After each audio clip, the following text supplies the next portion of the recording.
Welcome to Did I Solve Something? It's me, Snacks, the Druid. And this episode is called Fibonacci Flip. Fibonacci. Not Fibonacci, Fibonacci. Named after Leonardo of Pisa, 1202, after discovering his sequence, which is what we're going to be talking about, after, I think he used it for breeding rabbits or something. But anyhow, if you don't know what the Fibonacci sequence is, the Fibonacci sequence is essentially, you have 0, and then you go 1. And so what you do is you add 0 to 1. 1. All right, that's the new number. And then what you're going to do is you're going to add the new number from the last number, which equals 2. And then you're going to add 2 to 1, and you're going to get 3. 3 to 2 is 5, 8, 19, all the way through to infinity and beyond. Buzz Lightyear, that philosopher, said that. And so, what am I aiming with this? What's up with the Fibonacci sequence? So, the Fibonacci sequence is something that its importance is with the golden ratio. So, if you take this number and you divide it by that number, so 21 divided by 13 equals 0, 1,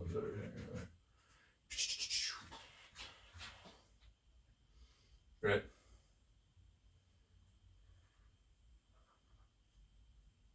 Yeah. And you drop that. 13 goes into 8. 6 times.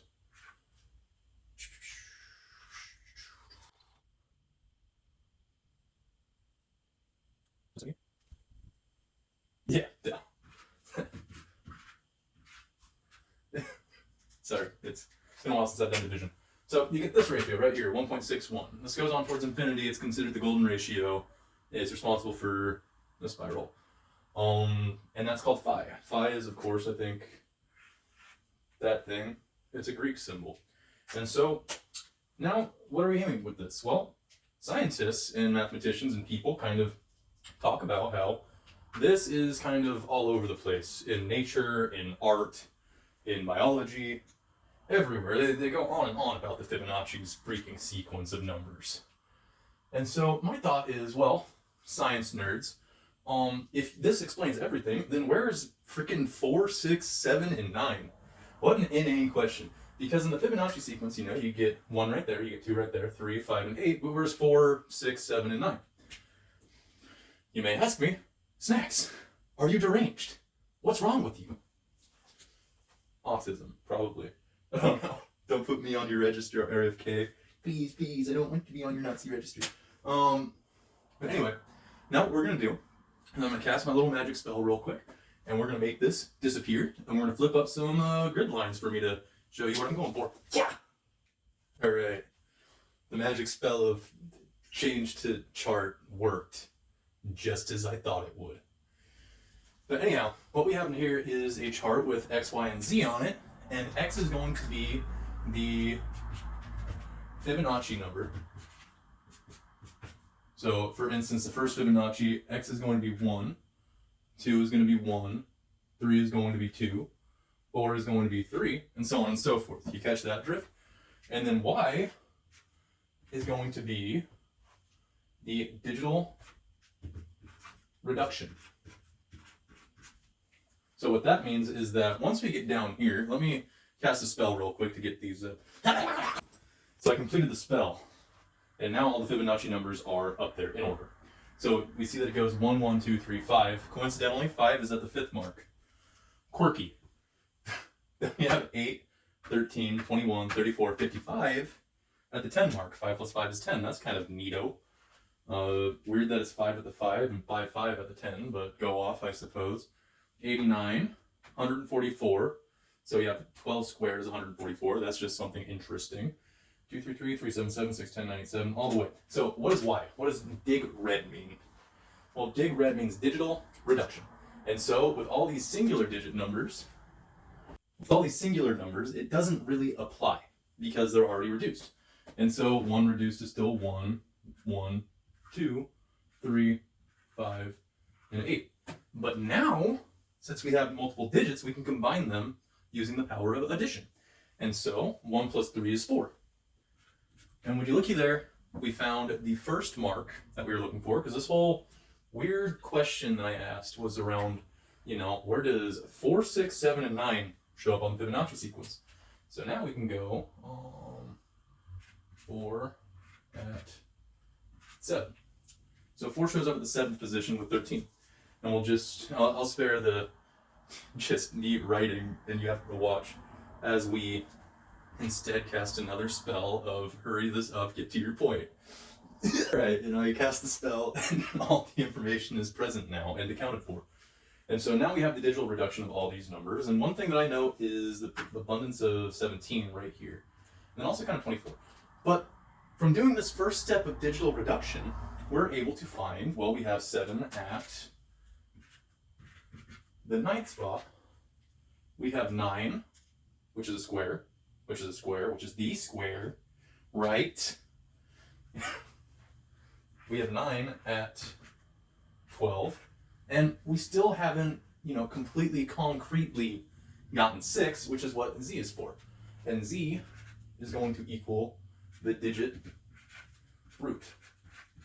Now, I think that it's very important to separate the digital reduction and the digit root, because sometimes you don't want to get it brought all the way down to the very, basis. And instead you want to view the larger number, since it's just kind of like one step down, one step back. And so now, what's going to happen is we're just looking for that 6. We're looking for that pesky little 6 guy.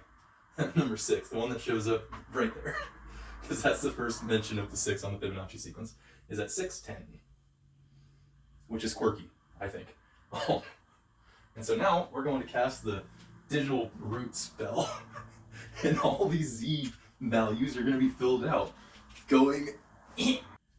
Alright.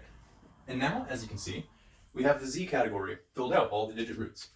And this is when we see that 6 is at the 16th position. And what's fun about this, to me, is that it goes at 9, 8, 7, 6. I don't know. Maybe that's how God wanted it to. Your guess is as good as mine, buddy. But what's more intriguing is 24 specifically is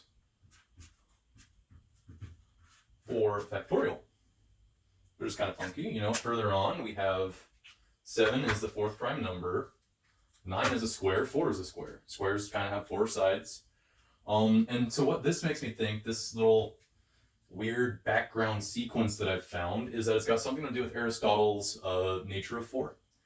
And the 4 elements or whatever, which I know a lot of people are like, we already proved that things aren't all made up of fire, earth, water, and air. And to which I say, tell that to Avatar, the last airbender. Yeah, nerds. But what we do get is we get a new sequence. We get a new pattern. And what we find is we're going to list this as 0. And then from here to here, you go plus 2. From here to here is plus 3. And from here to here is plus 4. And so naturally, you only need 3 numbers to have a sequence, I believe, is what the 3rd grade level of math dictates. And that's a new sequence. It's right here.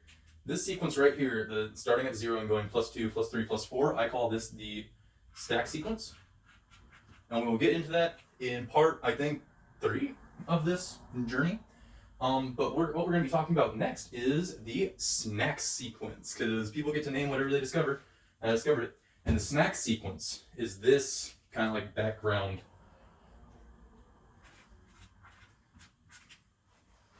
sequence I found. So please, I'm hoping that this is, now that I've got a full blackboard, white chalk, this is a lot more easy to read to help people understand, because what I'm doing is very basic stuff. It's just addition. And I don't want to sound arrogant. I don't want to sound rude. But there are a lot of people who because I've tried posting this stuff before and they don't get it, and I'm not an easy person to follow. But I'm hoping that if I just start organizing things a bit differently, maybe more clear, that it could be good, radical.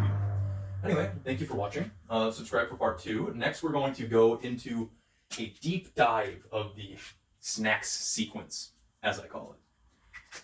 Thank you for watching.